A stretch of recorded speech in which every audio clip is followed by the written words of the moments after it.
Bueno, bueno, a ver, ¿quiénes están que no estuvieron ayer? Así nos vemos. ¿Quiénes no estuvo ayer? Acá, profesor, yo, Iván Santoro. Yo tampoco estuve Iván, ayer. ¿cómo te va? Santoro y, Y negro. y Negro, Guadalupe. Negro Guadalupe. Sí. Alguien más me dijo que no estuvo, ¿no? Monteiro, ¿estuviste? Hola, Ahí profe, acaba buenas de... noches. Lo escucho bajito, ¿puede ser? ¿Ahí? ¿Ahí? No, igual, ¿Hola? ahora me fijo si es el volumen mío. Ya me fijo. ¿Cómo le va? ¿Los demás me escuchan bien? Sí, se escucha, profe. Perfecto. Bien, Sí, bien, sí, se bien. escucha bien. Sí, profe. Bueno, bueno. Bueno, a ver, les colgué, no sé si habrán podido ver algo, pero vamos a tratar de empezar así. Háganme una síntesis de ayer, digamos, y caos, pura confusión, dos líneas, qué les pasó con lo que charlamos ayer, con la presentación. Hoy vamos a seguir, ¿no? Pero con esa presentación, pero quiero, a ver, que me, que me hagan comentarios. Sí, profe, yo entendí que íbamos a hacer como una breve introducción, ¿no? Recorriendo algunos puntos de lo que vimos el año pasado en la materia del siglo XIX, Claro, para después claro. poder hablar, digamos, de lo que ocurre en Argentina del siglo XX, ¿no? En términos muy generales. Eh, sí, eso les pedí ayer. Eso les pedí ayer, para empezar charlando de algo. Podíamos hablar de lo que traen del año pasado, más el que estuvo ayer, lo que les pasó con lo que empezamos a charlar ayer.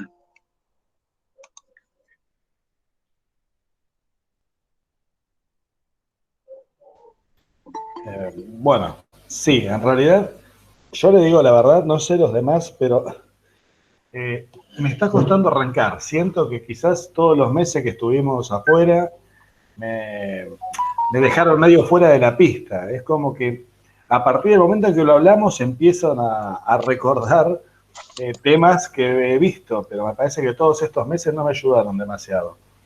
Tanto es así que incluso pierdo la perspectiva. Hoy estaba pensando, ¿no? Escribiendo lo que usted había dicho, y, y después me daba cuenta que en realidad estaba escribiendo sobre la historia mundial del siglo XIX, no sobre la historia argentina. Es como que todavía no tengo bien asimiladas cuáles son cada materia, con qué profesor. Estoy muy, muy tratando de arrancar. Está complicado, Alexis. Sí, mal, la verdad. No A tan mí, así, profe, Alexi, yo pero más o menos. Profe, Ay, perdón. Sí, Ayelén. Que yo también, o sea, apoyando un poco lo que dijo Ale, no sé si es que me está costando arrancar, pero sí ayer lo que me costó bastante fue como por ahí seguir un hilo, por decirlo de alguna forma, como que o sea, usted en un momento arrancó y empezaron datos, datos, datos que llovían y no sabía por ahí estaba terminando de escribir, obviamente que por eso están las grabaciones, ¿no? Pero por ahí estaba terminando de escribir una cosa y usted ya estaba por otro lado y como que eso me mareó un poquito, pero a mí, porque también me cuesta el ritmo, todavía no estoy a ritmo, digamos. Sí, Muy, yo me incluyo también. muy, Por pero ejemplo, tengo que volver para atrás y ir buscando cosas que vi el año pasado y me olvido o no me acuerdo, viste, así, pero no sí, sí, quiero me dejar, incluyo. no quiero dejar de decir, Facundo, qué elegancia tuvo Ayelén para, para decir que soy una varaunda de confusión. No, es verdad. Por eso yo le dije vieron que acá Fernando, que me conoce, dice, bueno, esperen, voy a hacer una intervención. Bueno, vamos a tratar, hoy traté en el Classroom de irle poniendo algunas líneas. Hoy vamos a ir más despacio, ítem por profe, ítem por ítem. Sí, los dejo. Adelante. nada, una pequeña intervención con respecto a lo que por ahí vimos el año pasado. El último texto, si sirve de algo, ya que es un autor que mencionaron ayer, es un texto de Milcíades Peña, Alberdi Sarmiento el 90. creo que es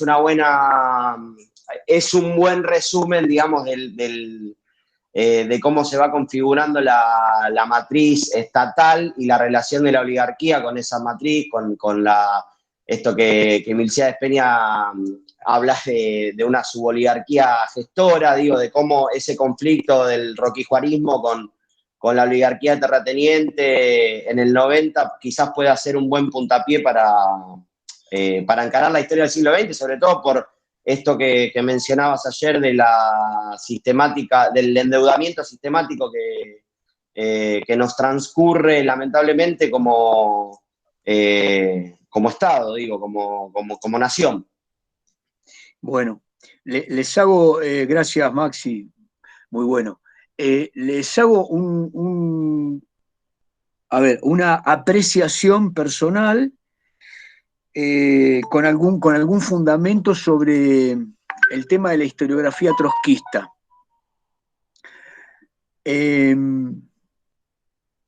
Tarkus, no sé si lo tienen a Tarkus. Bueno, Tarkus es un historiador que trabaja, no sé si sigue trabajando, en la UBA tenía 2 o 3 cátedras, una era sobre la historia de la Unión Soviética. Obviamente, vamos a decirlo coloquialmente, militó de pichón en la izquierda, no sé si en el comunismo, creo que sí, después bueno. Lo que sí es que hoy día es uno de los historiadores más reconocidos de la construcción de un conocimiento sistemático sobre el recorrido de la izquierda en la Argentina. Partidariamente, culturalmente, y ahora está escribiendo sobre el socialismo en el siglo XIX. Tiene un libro que tengo a medio leer sobre los aportes de la generación del 37 y sus lecturas. La corriente massiniana, la corriente protosocialista, etcétera, ¿no? Leída por Esteban Echeverría, Alberdi, Sarmiento y esta gente, mediado del siglo XIX. Pero Tarkus tiene una función central en la historia de la historiografía del siglo XX para los argentinos, que nos interesamos por la historia, que es esta, de lo que hablábamos ayer, de la historia y sus libros, ¿no? Y las corrientes. Es que Milciades Peña se suicidó teniendo 35 años, ¿no? Creo que se suicidó en diciembre del 65. Y, o sea, por lo tanto, había nacido en el 30. Y a los 16 años comienza a militar siendo estudiante secundario en el socialismo de la ciudad de La Plata, en una corriente socialista que se acercó al trotskismo. El trotskismo era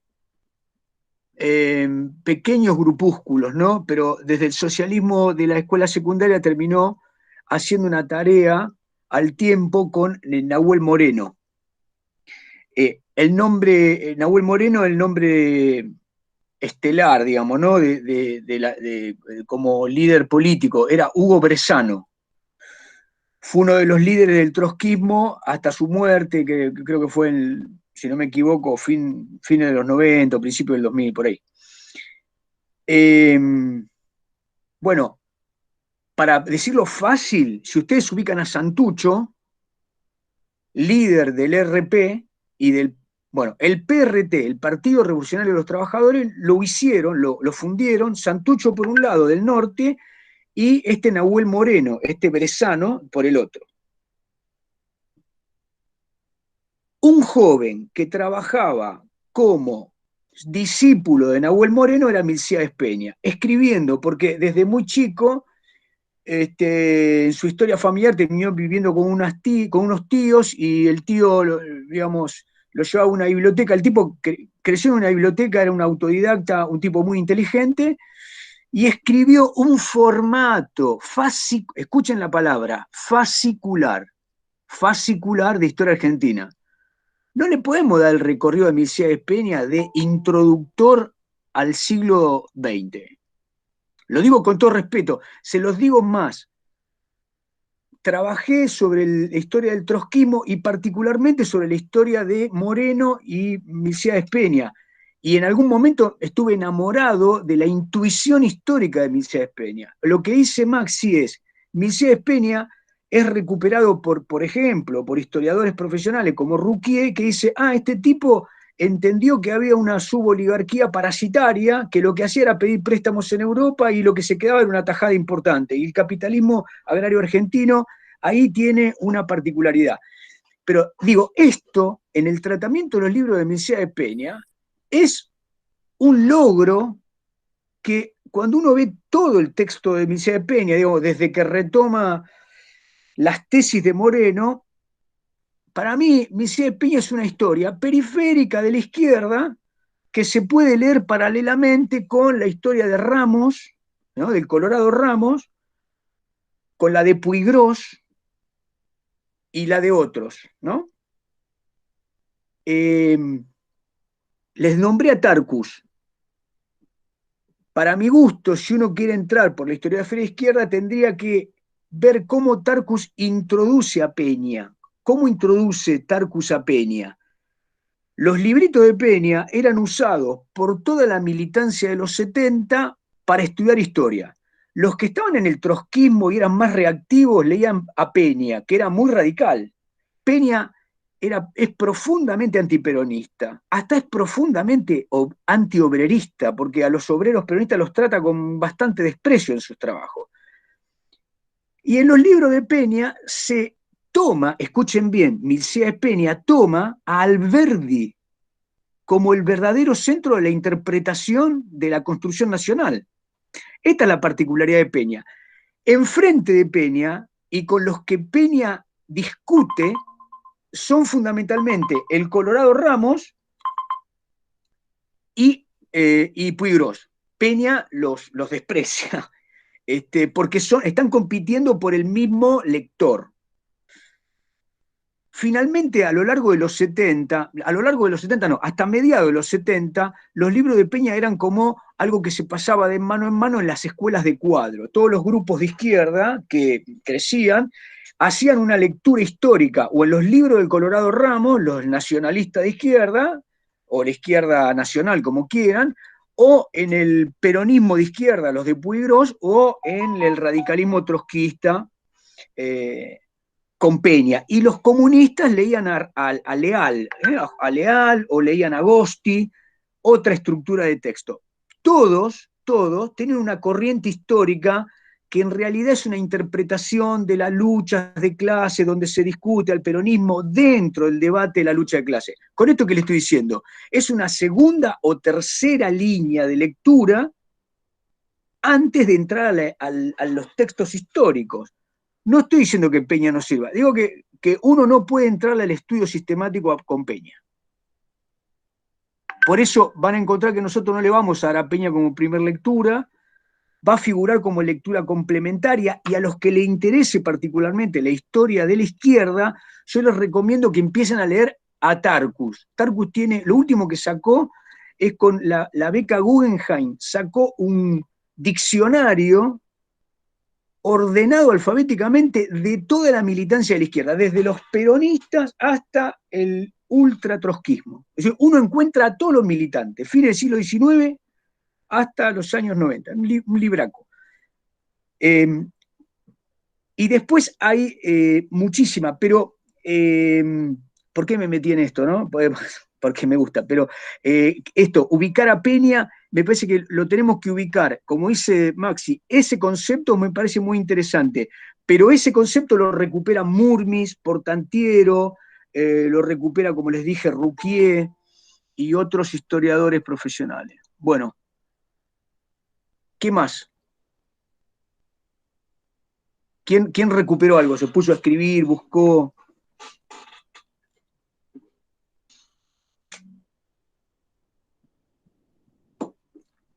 Vamos.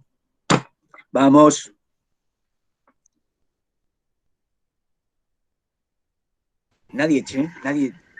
No, bueno, a ver, de lo que estuvimos viendo, yo entendí que había que pensar, digamos, cuáles podían llegar a ser hitos que hemos visto en el siglo XIX en relación a la historia argentina, ¿no? Sin duda, hay fenómenos que marcan que marcan muchísimo, sobre todo a fines del siglo, desde mediados a fines del siglo. El tema de la inmigración es central en todo, desde la construcción de la idiosincrasia del país hasta toda la conformación, digamos, de una imagen nacional en base a los símbolos que se busca imponer, símbolos, lenguaje, la educación, también justamente la gran inmigración es un impulso importantísimo para la educación en el sentido de tratar de dar una identidad a ese grupo de extranjeros que llegaban y el país empezaba a ser una factoría, como diría Leopoldo Marechal. Pero, o sea, me parece que hay mucho que está centrado en el tema de la inmigración, ¿no? Desde el aumento de la población, el crecimiento de las actividades económicas derivadas de esa inmigración, y bueno, en lo social y cultural también, claramente, ¿no? Porque hay gente que venía con ideología, no es que eran solamente albañiles. Escuchen, no es que les pido que sí o sí me digan, puede haber preguntas también, una forma de las dudas que les quedaron ayer o para retomar, para que no sean tan monologado. El tema es entrarle a los problemas que ustedes traen del siglo XIX. Lo que Maxi deja ahí picando con Milcíades es, a ver, la construcción de la nacionalidad en el marco de un capitalismo agrario expansivo generó desde la oligarquía una suboligarquía parasitaria que era encargada de quedarse con una porción de la alianza que tenían los productores exportadores argentinos y los que nos exportaban capital, los centros financieros. Así que ahí tenemos por lo menos una primera alianza de nuestra oligarquía pampeana, productora, cerealera, ganadera, etcétera, con los centros del imperialismo expansivo, ¿no? Del neoliberalismo, del reparto del mundo. Digamos, si nos ponemos en 1870, 1880, la Argentina ya va ocupando esa porción. Hola, ¿qué tal, profesor? Buenas noches. Sí, ¿quién habló? Adelante. No, perdón, estaba saludando. No, se me ¿Cómo complicó te con va? el ¿Cómo Meet, te va, no sabía Jorge? en cuál era. Discúlpeme, buenas noches y disculpe la interrupción. No, por favor.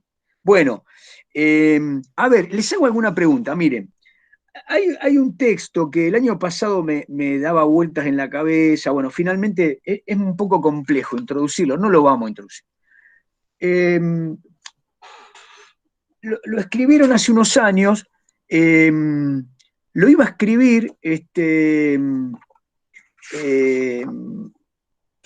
un historiador, un gran historiador argentino, uno de los más grandes historiadores, junto con Donkey, con José Luis Romero, Oscar Terán, y falleció.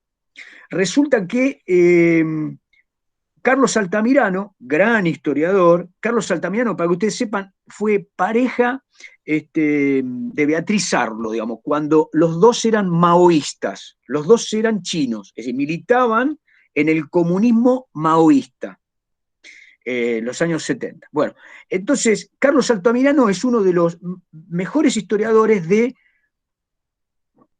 la izquierda y el peronismo.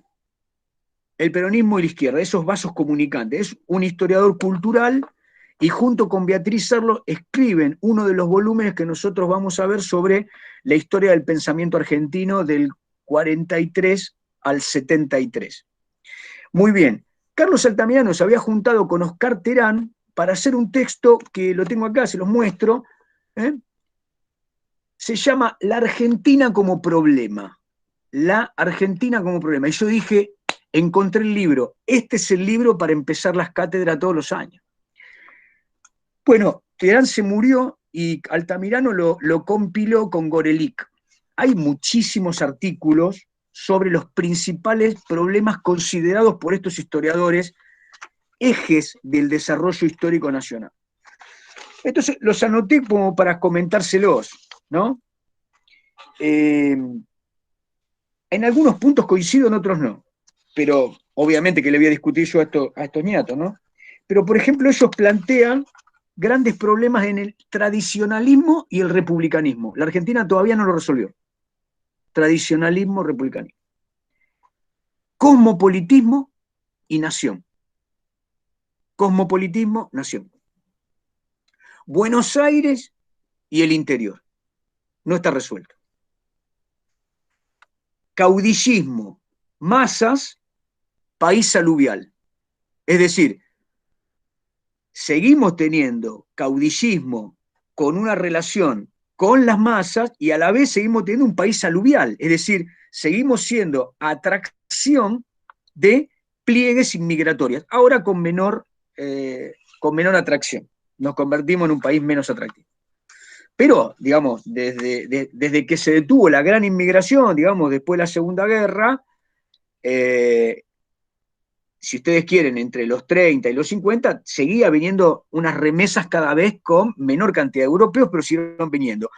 Cuando se detuvo esa remesa, hubo un gran saldo inmigratorio que no se detuvo de países limítrofes, ¿no? También tenemos un saldo inmigratorio favorable de la región del Pacífico, ¿no? Chinos.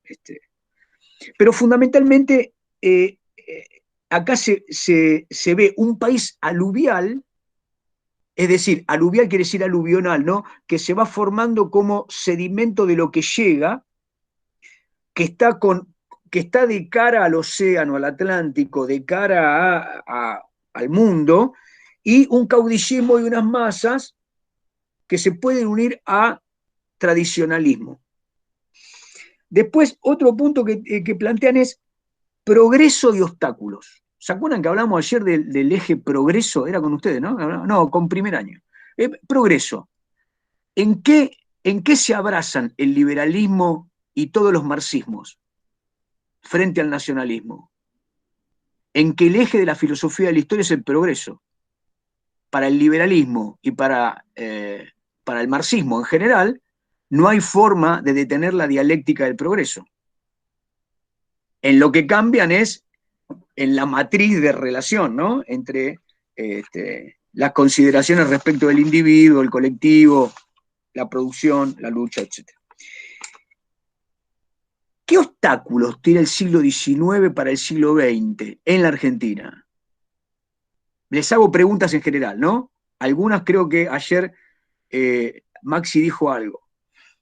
El siglo XIX, ante la expansión del capitalismo mundial, promueve grandes desafíos que son también acechanzas. Para Rosas fue una gran acechanza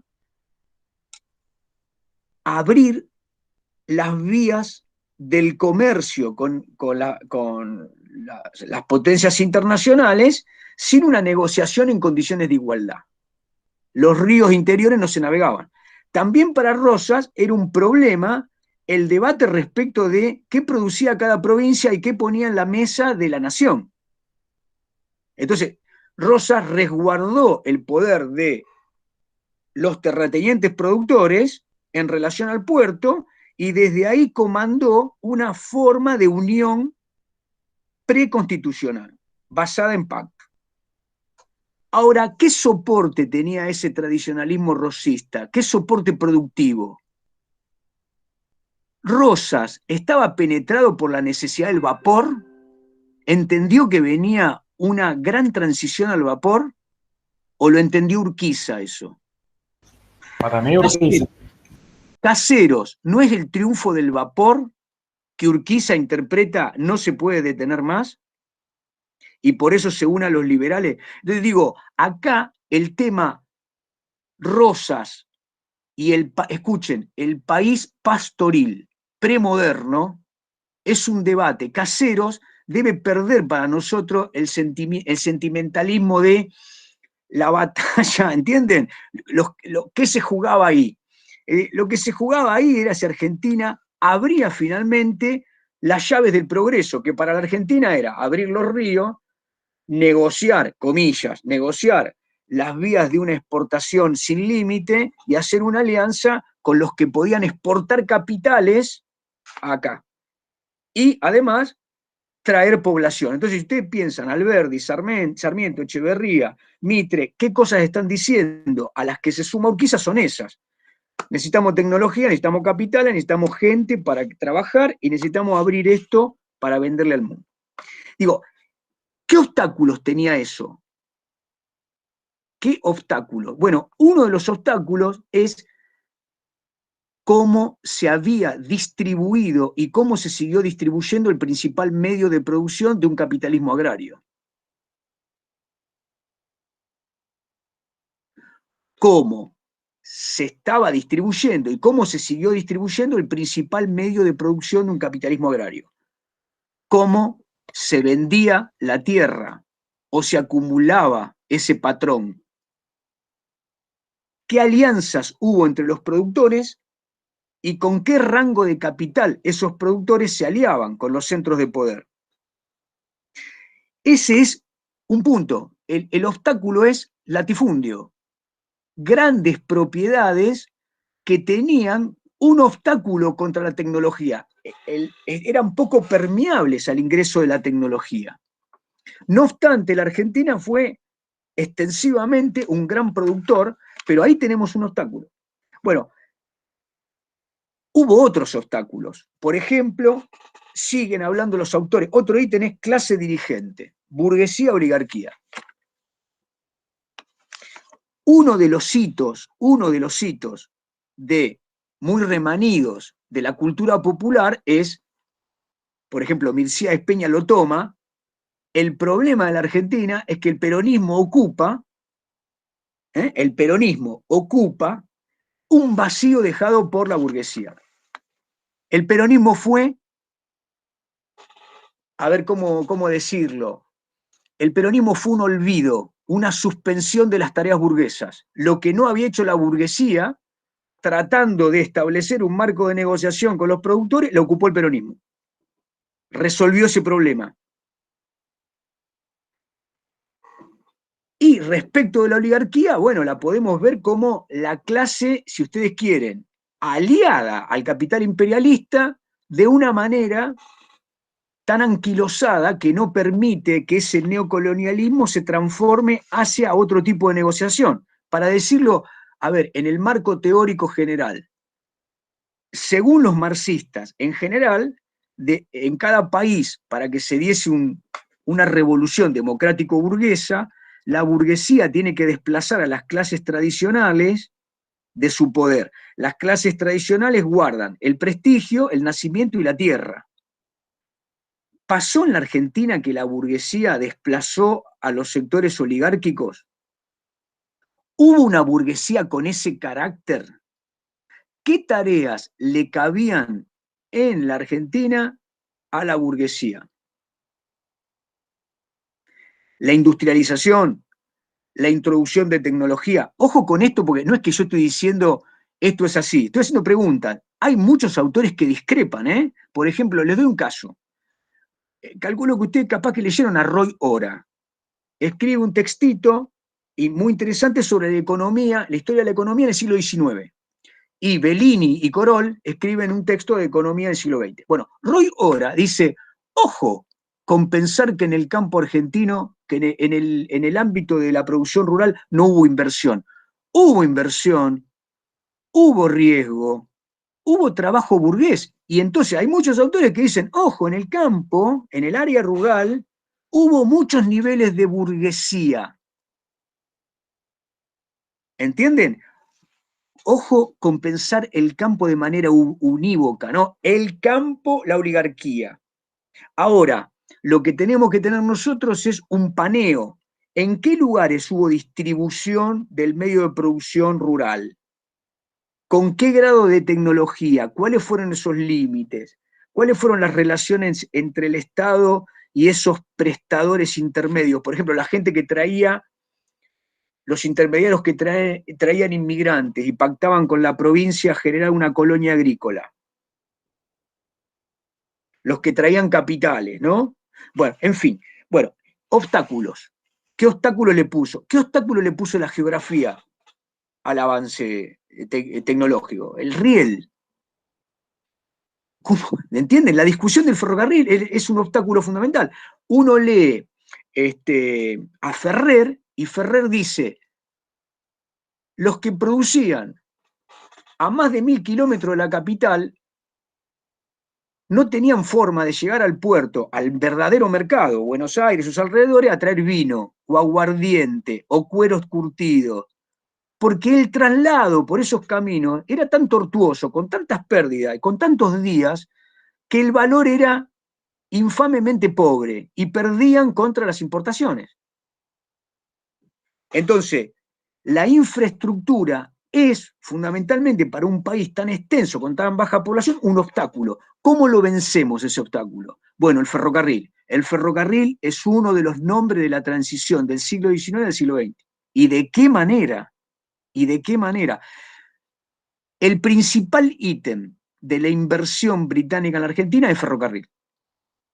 Y escuchen, en la Argentina, Gran Bretaña, en el momento de mayor nivel de inversión, creo que por el centenario, un poquito antes, invertía entre 6 y 7 veces en Argentina de cada 10 partes que invertía en Latinoamérica. ¿Me escucharon, no? Gran Bretaña era el principal inversor en Latinoamérica. La cantidad de habitantes de México, de Brasil contra Argentina, era proporcionalmente menor que ahora, pero de cualquier manera eran economías mucho más importantes. No obstante, Gran Bretaña entendía que la potencialidad argentina ameritaba invertir en el cereal, ¿no? Es decir, los rieles pasaban no por la conexión natural que podía tener el país para su desarrollo equilibrado, punto. Ahí podemos pensar en un texto que todos los años le damos con Fernando,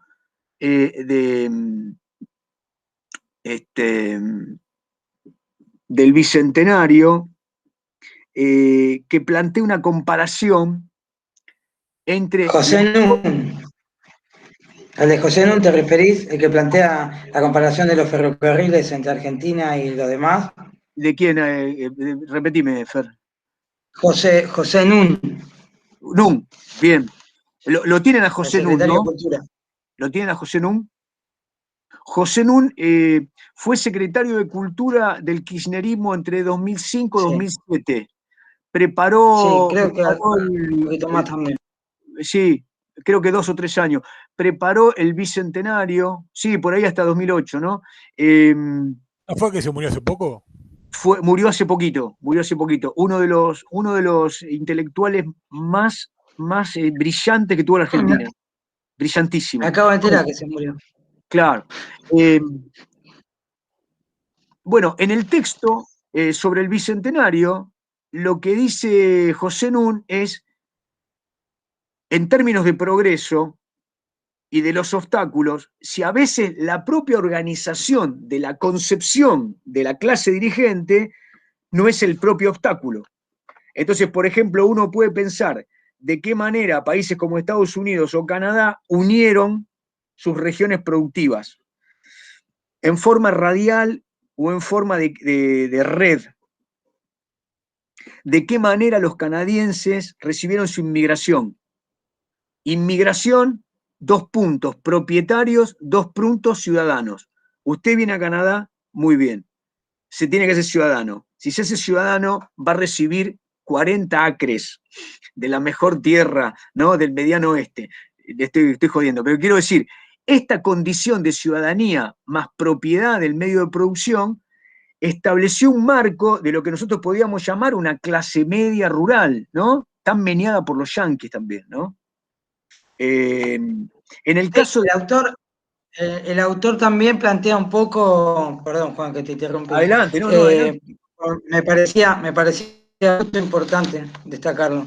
El autor un poco lo que plantea, escribiendo hacia el Bicentenario, ¿no? Hacia la fiesta del 2010, es esto de criticar o analizar cuál es el proyecto de país. Dice, bueno, se pone a ver todo el siglo XX y dice cuántos y cuáles fueron los proyectos de país, ¿no? que hubo, y dentro de ese análisis aparece esta comparación. ¿Por qué? Porque hacia inicios, ¿no? del siglo XX, Argentina competía mano a mano, incluso le ganaba a Canadá en cuanto al agro. Entonces, lo que plantea Nun es que cómo puede ser, ¿no?, que en el proyecto de país logre esos resultados. Canadá, que está mano a mano con la Argentina, incluso Argentina le gana, logra algunas características, no características, sino que toma algunas decisiones,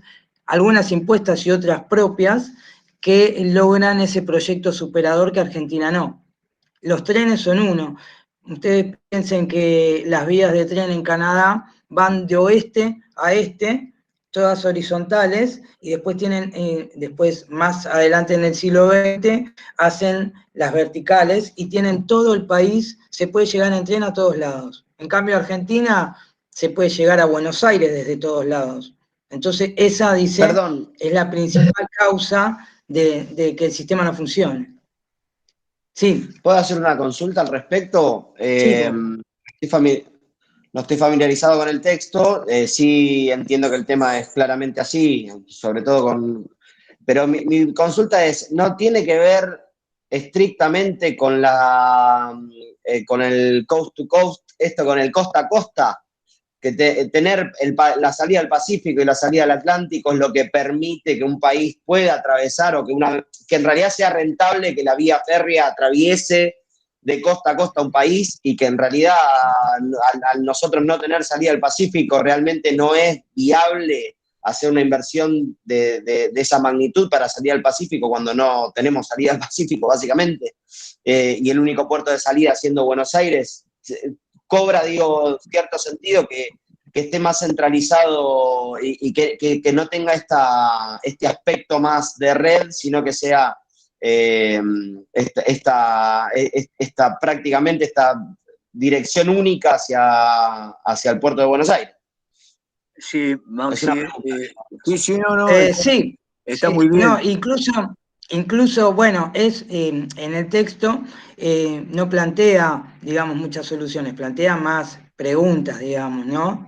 También, dentro de esto que decís vos, dice, bueno, ¿por qué no pudimos llevar adelante ese proyecto nacional, ¿no?, de los obstáculos que marca Juan?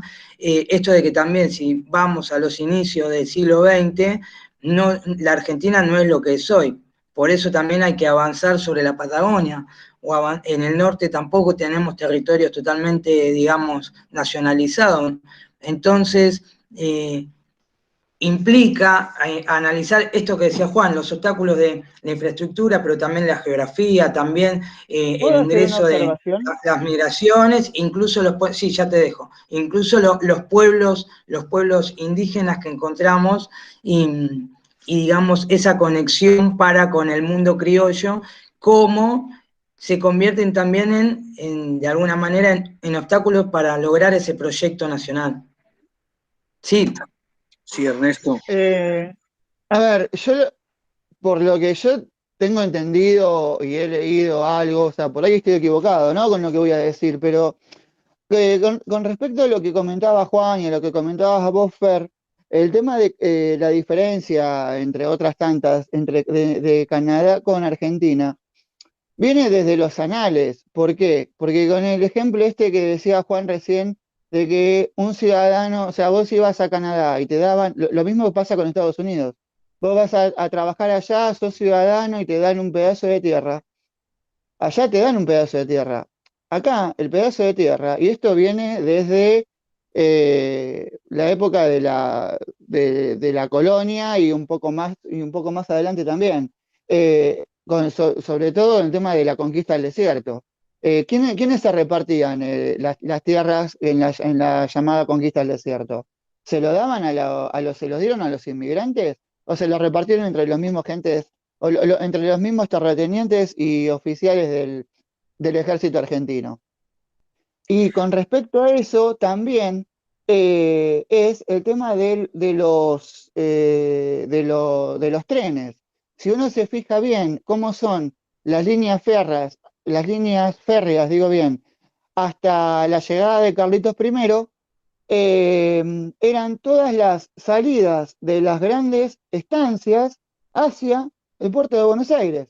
Justamente por eso, porque como eran todas grandes extensiones de tierras y grandes cascos de estancias, iban todas todas las estancias al puerto. Cosa que si se Discúlpame, hubiera Ernesto, repartido bien la tierra, no hubiera quizás sucedido eso. Ernesto, ¿vos te referís a Menem con Carlitos I?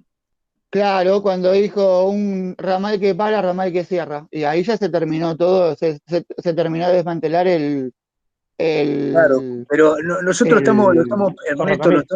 lo estamos planteando en términos de la transición del siglo XIX al siglo XX. Entonces, pongámosle Pero nombre a... justamente por No, no, eso, o sea, te son entendí, pero la referencia a Menem grandes, sería en todo caso la obsolescencia de un sistema que ya no ameritaba sostener esa red ferroviaria. Podemos discutir acerca del déficit, pero ya nos vamos mucho de marco, sería una etapa muy... Digo, en la transición entre el siglo XIX y el siglo XX está claro que está abierto un progreso donde la era del vapor está en plena expansión. Digamos, entre el mediado de siglo y fin del siglo XIX, se da justamente la segunda era industrial, donde la revolución de los transportes es tal vez el centro, los vapores, la aceleración del comercio atlántico, y bueno, y latitudes como la Argentina llaman a la inversión en relación a lo que está diciendo Maxi, que es un ítem que, si bien lo toca José Nun, deja abierto este debate. José Nun habla de proyecto nacional y uno tiene que pensar que en términos de proyecto nacional, la geografía determina límites productivos. La geografía determina límites productivos. Lo que estaba diciendo yo con Ferrer, con Aldo Ferrer, no sé si ustedes lo leyeron, pero Ferrer dice, rápidamente lo digo, ¿no? Dice, lo que hoy es el territorio argentino eran economías subsidiarias, digamos, economías regionales de subsistencia, Cuyo, el noreste, el centro de Córdoba y San Luis, el noreste, o las Misiones la llama él, y el litoral. El litoral, Baja Mesopotamia, lo que hoy es Santa Fe, y el corredor del Salado hasta la costa del río La Plata y el océano, eran, en el periodo de extracción potosina, eran realmente una región periférica, era la puerta trasera. Lo único que pasaba por acá era la plata que se robaban en el norte. ¿Qué fue lo que cambió? Bueno, la aparición de un mercado de consumo del cuero y de la carne salada. El cuero se vendía de tiempo A, pero digo, la industrialización necesitó el cuero como transmisión de las máquinas y el tasajo, la carne salada, se convirtió en un producto de primera necesidad para las plantaciones, ¿no?, caribeñas y brasileñas. Entonces digo, del imperio de portugués. Entonces, eso varió junto a el declive de la extracción potosina. Entonces, lo que era un mercado pacífico se convirtió en un mercado atlántico. Eso ocurrió entre 1750 y 1776. Digo, esa trama productiva determina la creación, entre otras, determina la creación del Virreinato del Río de la Plata. Ahora, cuando miramos el Virreinato del Río de la Plata, dice Aldo Ferrer, esas economías variaron su dirección y los que producían para ese Potosí no tuvieron mercado. La mula, los tejidos, el alcohol, la yerba mate, el aguardiente, las mulas que se criaban en Córdoba y en San Luis, dejan de tener mercado. ¿Y hacia dónde miran? Hacia Buenos Aires. Entonces, digo, si uno recorre ese tramado temporoespacial, entiende que la Argentina tiene una determinación geográfica. La cordillera, el altiplano, la cuenca del Plata naturalmente vuelcan la producción más rica, la pradera, en el Río de la Plata. La centralidad de Buenos Aires no se puede discutir de este lugar. Lo que tenemos que hacer es pensar en qué medida Rivadavia, Rosas, Roca y todos los que vengan se paran en Buenos Aires y debaten desde ahí la lógica del país. Cuando alguien dice durante mucho tiempo las provincias son inviables, lo que está diciendo es no vamos a subsidiar producciones alternativas que tengan salida exportable o convertirlas en productoras de mercancías de consumo interno. Reitero, que nuestros centros productivos del interior, que los hay, tengan mercados, depende en parte de la demanda externa, pero también depende en parte de cuánto quiere ese proyecto nacional y esas clases dirigentes subsidiar a esas regiones para el desarrollo. ¿Me expliqué? Sí, está bien, Sí, sí, perdón. pero el tema es según el modelo según el modelo de país. O sea, si nosotros nos paramos desde el ¿cómo nos hubiera ido si hubiéramos ido como Estados Unidos o como Canadá? Es imposible saberlo, porque son dos modelos totalmente diferentes. A uno le dan por una hectárea de tierra, se lo encargan una familia y el otro divide esa hectárea de tierra por 50 personas o 70 personas. Son dos modelos totalmente distintos y diferentes desde sus inicios Bueno, y desde su comienzo. Ernesto, no estamos haciendo la contrafáctica, ¿eh? No, lo que estoy No, diciendo es que pero por eso digo, o sea, cuando hablamos de Canadá o de Estados Unidos o de otros modelos, es imposible saber qué hubiera pasado, sí. pongámoslo así, la referencia a José Nun viene por la positiva, en el sentido de que un problema para pensar en los obstáculos del progreso es la determinación de qué proyecto nacional tuvieron las clases dirigentes. Entonces, en lugar de la burguesía y de la oligarquía, que son un problema en términos de su existencia, de su perdurabilidad, del lugar de obstáculo como clase impuesto al desarrollo de la industrialización, de la diversificación, etcétera, de su propio europeísmo, es uno de los obstáculos más. Bueno, un poco les planteé estos tópicos para ponerlo en clave de los problemas que yo creo que son vertebradores de todas las unidades, ¿no? Podría terminar con el último. El último que plantean es, si ustedes quieren, uno de los más polémicos, es, no lo dicen en términos de golpe militar, esto lo voy a decir yo, la intervención de las Fuerzas Armadas unidas, aparte del sistema partidocrático en la Argentina, viene a expresar la imposibilidad de un sistema político equilibrado y viene a representar también la hegemonía sustitutiva de la burguesía y de la oligarquía que no tienen partido político.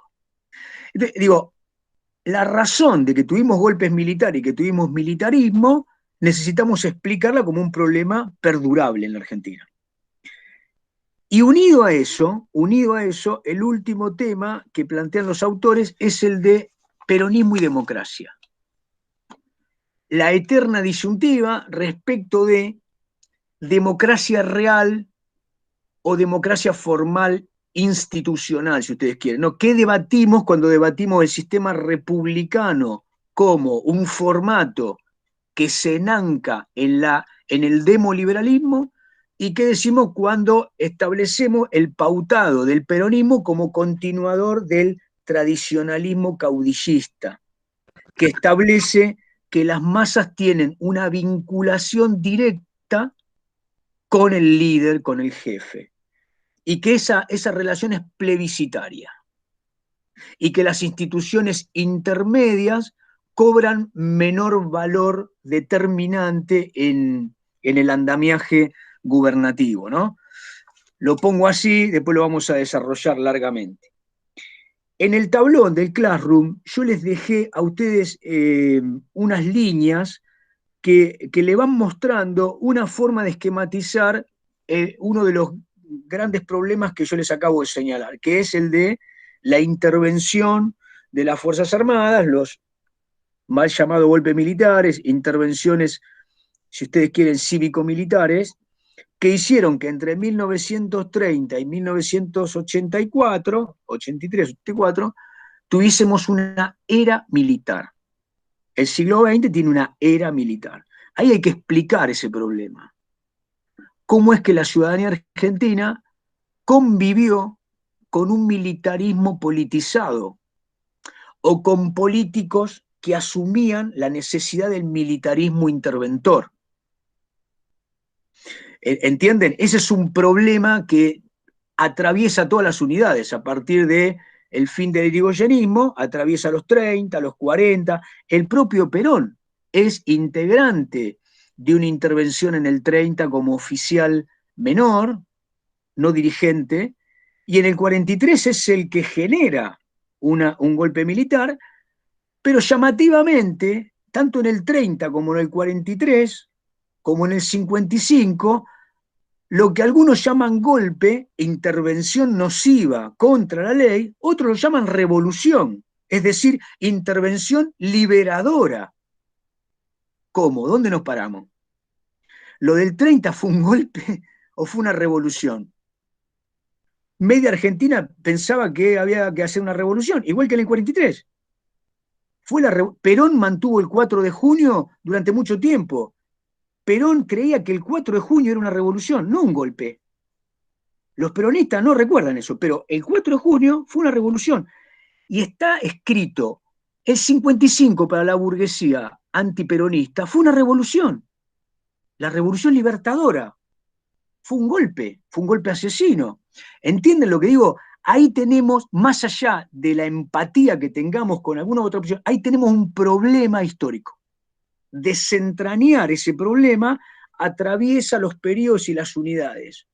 Me parece que es muy importante. Y después el tema de la democracia. ¿Cuál democracia? La de la ley, Sáenz Peña. ¿Qué democracia? La mayor cantidad de productores quedaban afuera de la elección. Eran inmigrantes. El anarquismo llamaba a no obtener la ciudadanía. Los socialistas decían, hay que obtener la ciudadanía y votar. Pero los socialistas decían, el voto obligatorio es antinatural. Escuchen, Los socialistas decían, hay que ir a votar voluntariamente, por convicción. Y esta ley dice que hay que votar obligatoriamente. Decía, esta ley es paternalista, es de los conservadores y de los radicales, que coinciden en el paternalismo. Los anarquistas decían, fuera la ley, ningún voto, nada, fuera el Estado. El voto fue mínimo, pero fue un avance. Eso fue democracia. Estoy haciendo preguntas, En el 30 se consideró que la representación popular estaba minada, estaba larvada por una degeneración populista, irigoyenista. Por lo tanto, se los proscribió. Se votaba de mentira, digamos. A partir del año 46 hay un voto genuino, pero se interpreta que la representación popular genera una democracia sin necesidad de atender a las minorías. Las minorías hay que hacerlas inaudibles. El peronismo entiende que la contradicción del periodismo son contreras, no comprenden. Lo que pretende es unanimismo nacional. Después del 55 parece que tenemos democracias con el peronismo proscripto, con elecciones que le dan el voto positivo a un cuarto del electorado. O sea, hay presidentes que tienen el 25%. ¿Son democracias? Recién en el 83 parece que todo el mundo vota con una ley hecha durante el primer peronismo, donde se había incorporado a las mujeres. Por lo tanto, parece que en el 83, más que recuperar la democracia, comenzamos a tener nuestra primera democracia, pensando la democracia como un sistema amplio de representación, de gestión, de respeto de las minorías y de vigencia de las instituciones. En el recorrido del 83 a la fecha, esa democracia, ¿qué formato fue adquiriendo? Bueno, esas son preguntas de un problema que sigue vigente. ¿Qué implica la democracia o ser democrático en la Argentina? Me parece que es otro de los ítems. Bueno, hasta acá, a ver si les pareció más ordenado esta presentación. Profe, una consulta. Sí, ¿cómo no? Usted nombró la democracia formal y en ese sentido es una restricción y es funcional a, digamos, a la oligarquía. ¿Cuál es la formal? Me parece que nombré a las dos. ¿Sí? Bueno, después de entender la participativa, pero si tomamos en cuenta la formal, también sería una democracia, simplemente que está funcional a los intereses de la élite. Extendete, a ver, Oscar.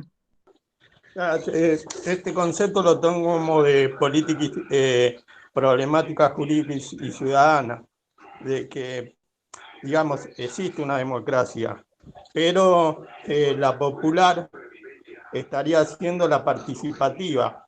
Y si hay funcionalidad con los sindicatos, pienso que se evidenciaría cuál sería la participativa, ¿no? Tomando los intereses de la clase social baja, del trabajador. Sí, bueno, en realidad, en todo caso, lo que tenemos que buscar, Oscar, es buscar en los textos, en los acontecimientos, en qué medida lo que alguna corriente determinó como movimientos nacionales y populares no tuvieron otro problema que fue este que yo llamo unanimismo hegemonista. Es decir, la búsqueda de convertirse en la representación de la nación toda. Y en ese sentido, como en cualquier país del mundo, los sistemas políticos van basculando hasta encontrar un equilibrio de representación de las clases. El sistema partidario establece justamente este tipo de esquema. Estamos hablando de un sistema demoliberal. En la Argentina, por más discursos que haya habido, nunca salimos del capitalismo, digamos, ¿no?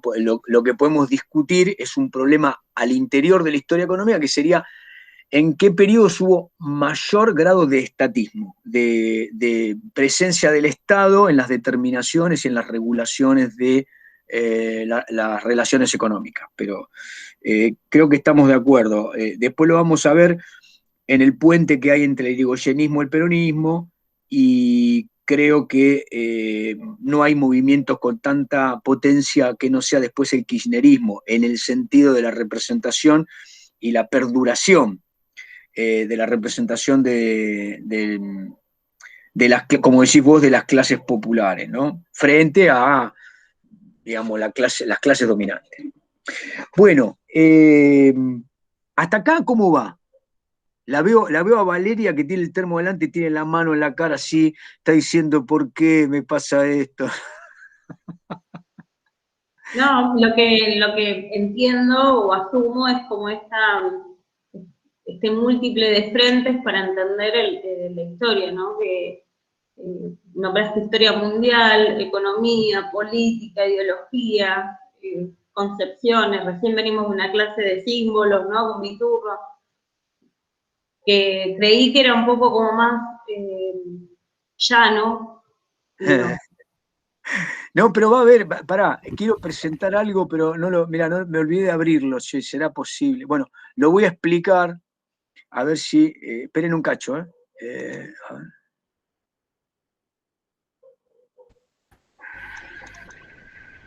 Sí, ¿sabe qué es lo que yo siento? Perdón, ¿no? Que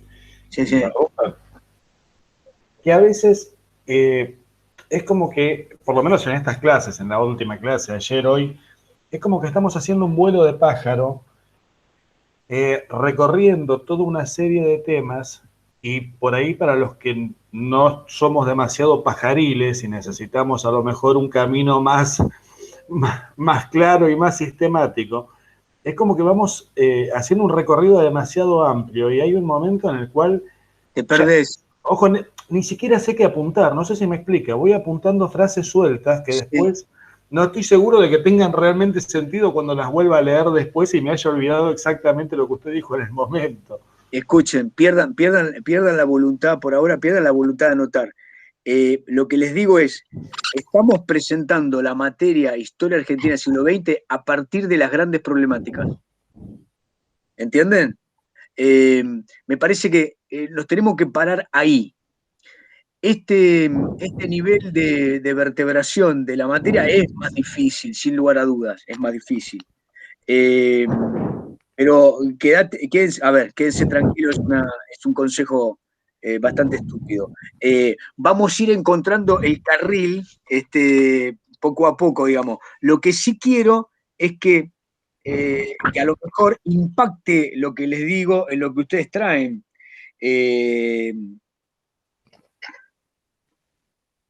Profe, sirvió bastante, va, al menos a mí lo estuve viendo hoy mientras trabajaba, los videos que puso en el Classroom. Me miré, va, creo que me debe faltar uno o dos. Y sirve bastante porque cómo separa en bloques más o menos la periodización. Después hay que ver cómo se va a desarrollar eso, ¿no? Porque obvio que así por encima parece súper entendible, pero después hay que ver al momento de el desarrollo de cada una de esas etapas, cómo lo va entrelazando. Yo entendí más o menos que usted iba, cada bloque como que va a hablar desde la parte económica, la parte política, la parte social, y que había varias temáticas que atravesaban capaz todos los bloques, o eso es más o menos lo que llegué a entender. Muy bien, muy bien. Bueno, anotá, Facundo, acá, ¿cómo se llama este muchacho? Muy bien. Es un chiste. Matías, que ya lo tenemos ahí viendo videos. Vamos, pónganme like, quiero muchos likes. Bueno. Igual sepan que, bueno, esto como dijo Juan, es la presentación de la materia y estamos tratando de pensar problemáticas que vamos a ver durante todo el año. Pasada la presentación, vamos a entrar en una suerte de clases mucho más, no sé si llano, como dijo la compañera, porque con Juan llano no va a ser, pero va a haber muchos textos, pero siempre acotados por clase a una problemática dentro de un espacio temporal. O sea que en eso sí quédense tranquilos, yo sí se los puedo decir que está bastante estructurado el año. Estamos dentro de una presentación, por eso parece las primeras clases que estamos tomando de muchos lados. Es que estamos tomando de muchos lados para ver qué se les despierta a ustedes dentro de esas problemáticas y ver hacia dónde apuntar. Pero una vez que empecemos las clases, sí vamos a acotar a espacios temporales y a problemáticas mucho más focales. ¿Puedo hacer una consulta chiquita? Sí, Ernesto.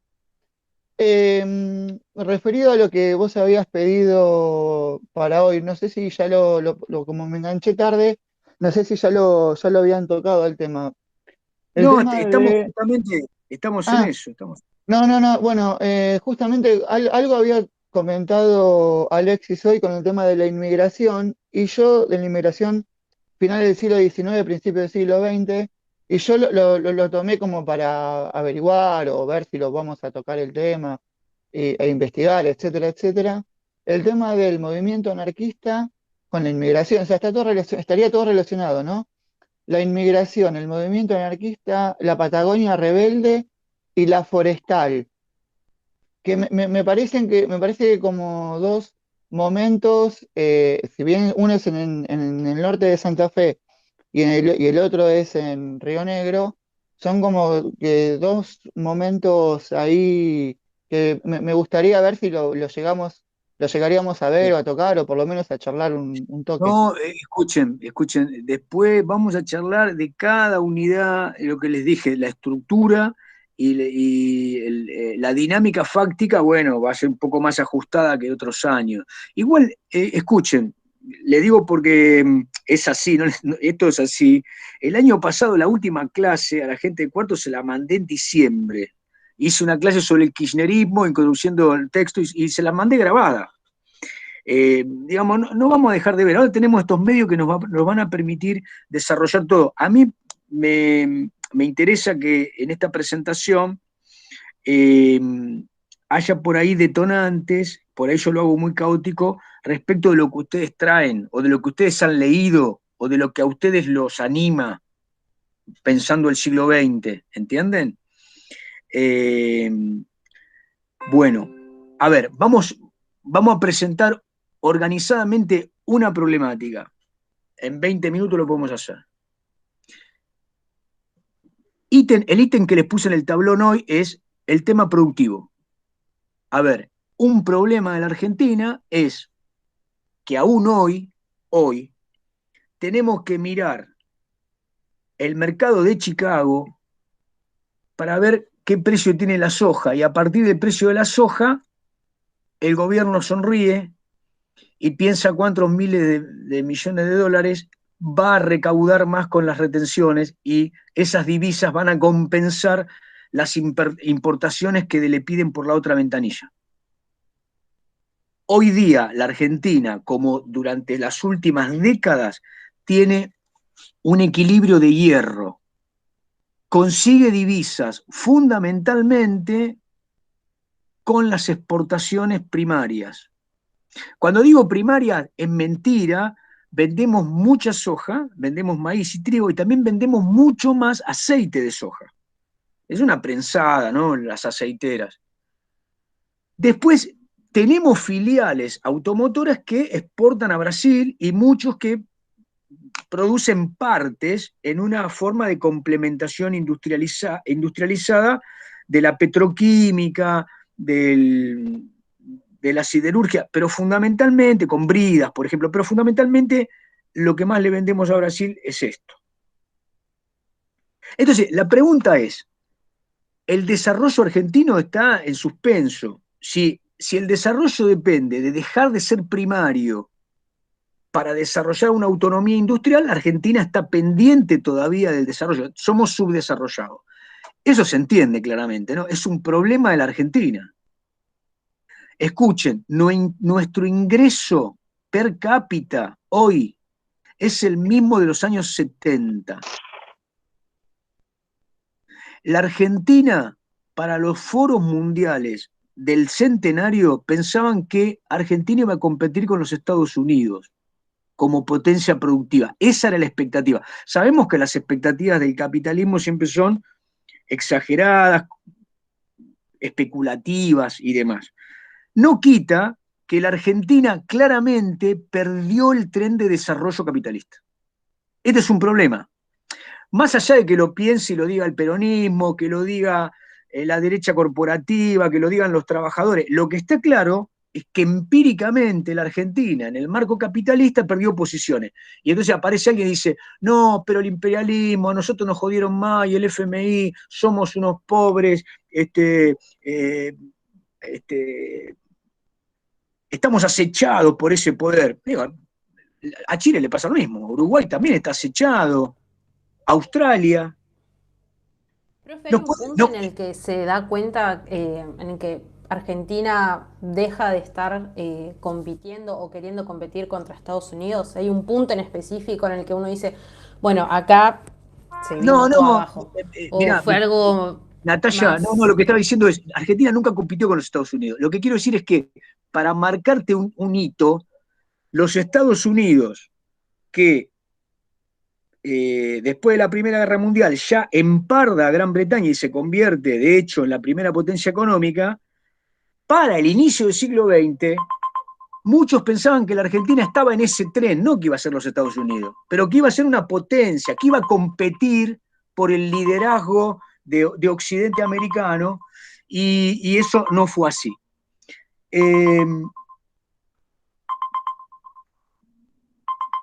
Esperen que me está llamando.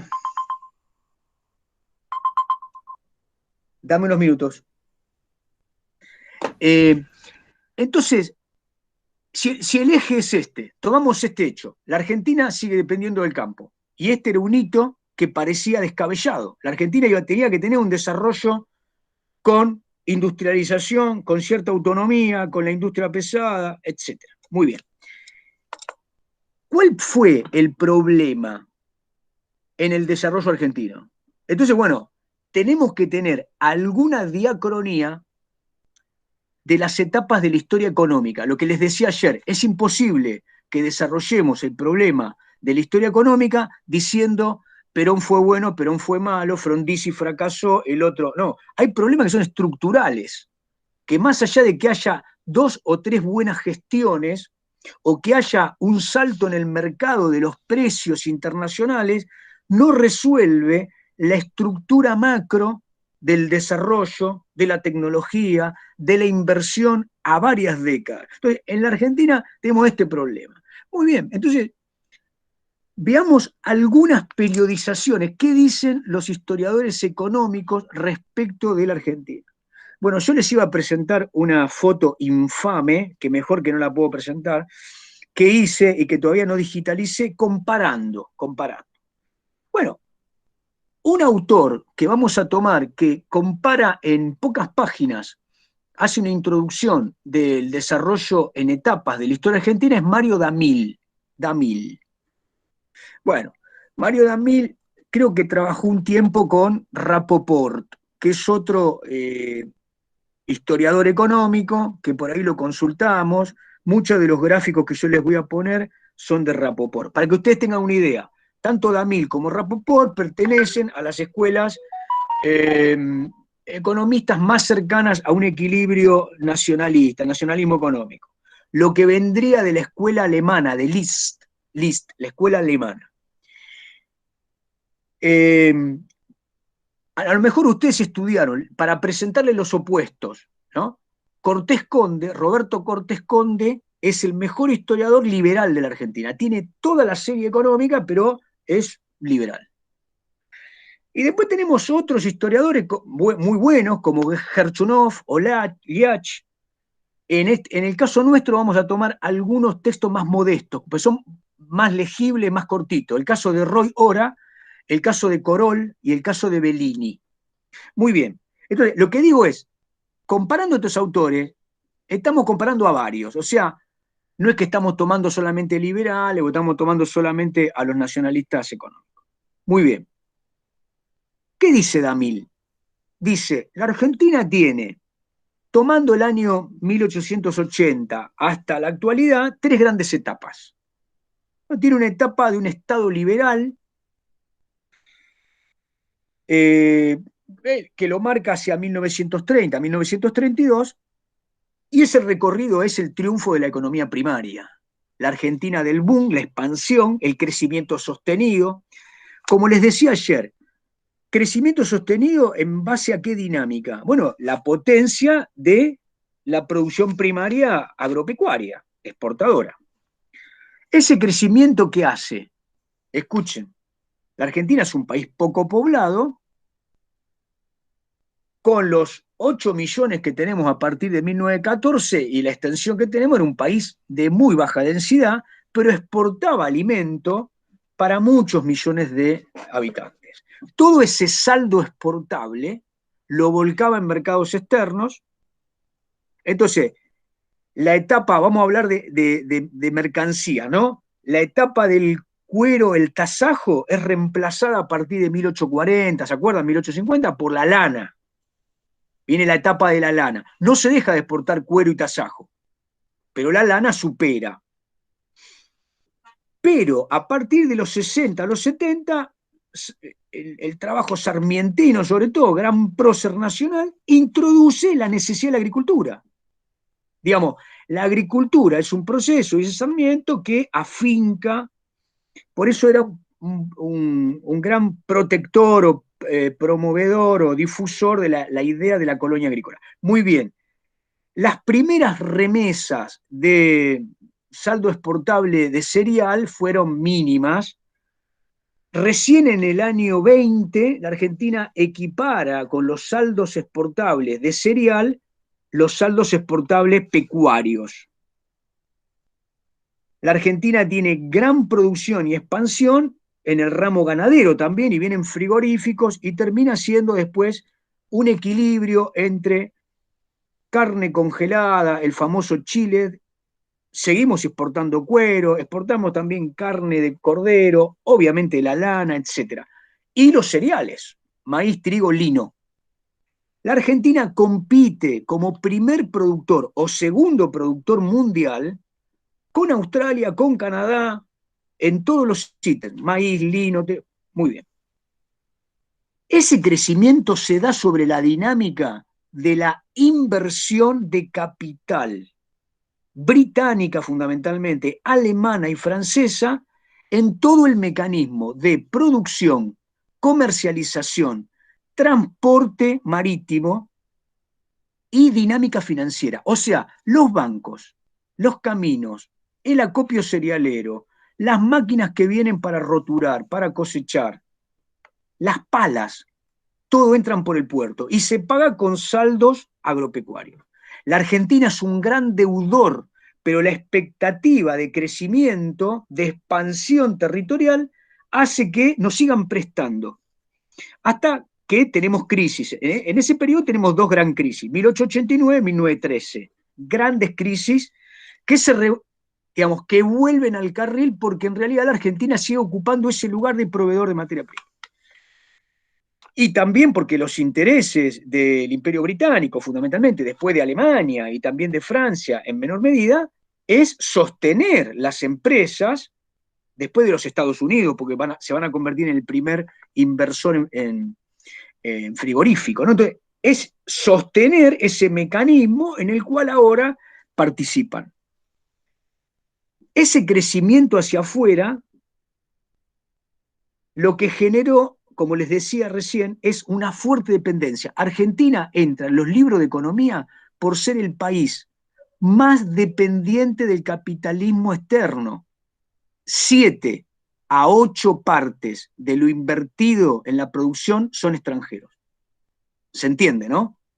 La maquinaria funciona, el sistema es altamente expansivo, pero sin embargo dependemos de los capitales que fundamentan esa expansión. Voy a acelerar esto. Sí, Alex. No, es que en realidad, a ver, en el fondo se entiende, no. Cuando lo pienso no lo entiendo. O sea, no termino entendiendo cómo puede ser que no existieran capitales nacionales como para sostener eso. No puedo entender cómo termina siendo deficitaria una producción primaria que en definitiva termina alimentando, que es una necesidad esencial. O sea, me sirve la licuadora, pero si no como la licuadora no me sirve. Entonces no termino entendiendo eso. No termina siendo, no me entendés, no termina siendo deficitaria. A ver, para que vos entiendas, para instalar un tramo de ferrocarril de 1000 kilómetros, la inversión es incalculable respecto del ahorro nacional. Amén de que alguien la quiera poner o no, que este es otro problema. Las clases dominantes de Argentina querían invertir en eso. Bueno, en principio invirtieron en ferrocarriles. Ahora, ¿cuál es la amortización de capital de un ferrocarril? Décadas. Entonces, ese enorme capital que había que poner en la Argentina lo pone un exportador de capitales nato. El neoliberalismo, perdone, digo cualquier cosa, el neocolonialismo con un liberalismo expansivo de la segunda revolución del vapor tiene a Inglaterra que lo que le sobran son capitales. Los coloca en los lugares donde mayor rédito recibe. ¿Por qué no recibe tanto rédito en Europa? Porque los ferrocarriles ya están casi todos hechos. O los intereses que cobran por gestionar ferrocarriles son más bajos. Entonces los ingleses, ¿qué hacen? Van y construyen ferrocarriles en Estados Unidos, después los yanquis hacen sus propios ferrocarriles y después vienen a Argentina. La amortización de ese capital tarda décadas. ¿Cuándo se convirtieron en obsoletos los ferrocarriles? Y bueno, en la época previo al peronismo, los ingleses se los querían sacar de encima. Pero ese periodo que va de 1860, 70, cuando comienzan los proyectos, hasta 1920, son no solamente una inversión británica, sino la gestión del ferrocarril también es británica. Los bancos son británicos. Las cerealeras, en muchos casos, y las acopiadoras son británicas. Y los que introducen toda la maquinaria, primero son británicos, después van a ser norteamericanos. Lo que digo es que el capitalismo no es que es deficitario. La Argentina construye el Estado. Les voy a dar una referencia que dan algunos autores. Cuando uno se para en cualquier pueblo de la provincia de Buenos Aires, perdido, un pueblo de 3000 almas, uno se para en el medio de la plaza y mira para un lugar y encuentra un Banco Nación. Se da vuelta y mira la Intendencia, se da vuelta y mira el Club El Progreso, no sé cuál, se da vuelta y mira la Cámara de los Comerciantes. La arquitectura de esos edificios hablan del Estado de fines del siglo XIX y principios del siglo XX. Hoy son edificios fastuosos, gigantescos.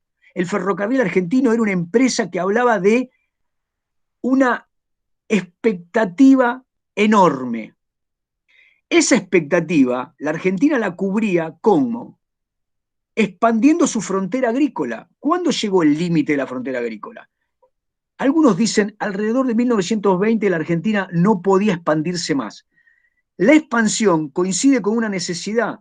La Argentina era extensiva, es decir, producíamos con un proyecto, con una modalidad extensiva. Para hacerla intensiva necesitábamos tecnología. Ahí hay un ítem. Y la segunda es, seguíamos exportando sin diversificar y sin agregarle valor a las materias primas. Es decir, veníamos lana sucia, no lana cardada, o hilo de lana, o prenda de lana. Ahí tendríamos que estudiar lo que dicen las fuentes de la UIA, de la Unión Industrial Argentina. El tejido de lana británico era incomparablemente barato con respecto a lo que nosotros podíamos hacer, pero todo proyecto industrializador sabe que al principio tiene un periodo en donde hay que introducir capitales para ganar mercado. La Argentina no lo hizo eso. ¿Me siguen hasta ahí? Se entendió lo de la dependencia, ¿no? La Argentina tiene en su mecanismo, a ver, para que ustedes entiendan, los capitales estabilizados en bienes de producción son de 7 a 8 partes extranjeros de cada 10. Hay capital nacional, pero ese capital nacional es mínimo comparado con el capital extranjero. Domina, gestiona el aparato neurálgico, el sistema vertebrador de la producción argentina. Muy bien. Esa década del 30 de esa Argentina potenciada, potencia mundial o referente de potencia mundial, termina siendo una mentira o una ficción impulsada por capitales extranjeros. Entonces. No es una ficción, digamos. Los Estados Unidos comenzaron así, digamos, de nuevo, depende del proyecto, por eso vamos a ir viendo qué debates hubo en ese. Yo estoy tratando de marcar una etapa. Quiero terminar porque me está llamando Radetich. Les planteo las otras dos etapas de Mario Damil. Dice Mario Damil, en el 29 una crisis mundial. La Argentina había ocupado su frontera agrícola, seguía creciendo, pero esa crisis nos produce un cuello de botella. El mundo se cierra, nadie nos compra. En el 32 pedimos de rodillas que nos siga comprando Gran Bretaña. El pacto Roca-Runciman. Es decir, vamos a pedirle, por favor, síganos comprando una cuota de lo que nos compraban. Porque una parte de la debilidad de la Argentina, en términos de dependencia, es que recibíamos capitales de los mismos que eran los consumidores de nuestros productos exportables. 6 de cada 10 productos exportables de la Argentina iban a Gran Bretaña.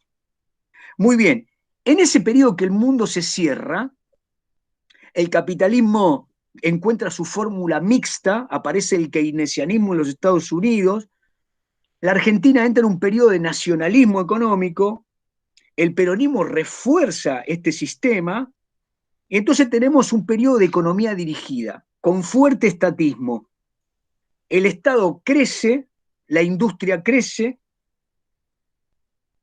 hay industrialización por sustitución de importaciones, hay una búsqueda de una sociedad más igualitaria, el crecimiento es hacia adentro, la producción ahora de 8 de cada 10 partes termina siendo consumo interno. Altos salarios, alto consumo, más producción. Esa rueda de ese nacionalismo económico termina generando un proceso de inflación creciente. Entramos en los libros de historia como el periodo en donde hay una inflación, un régimen de inflación por puja distributiva.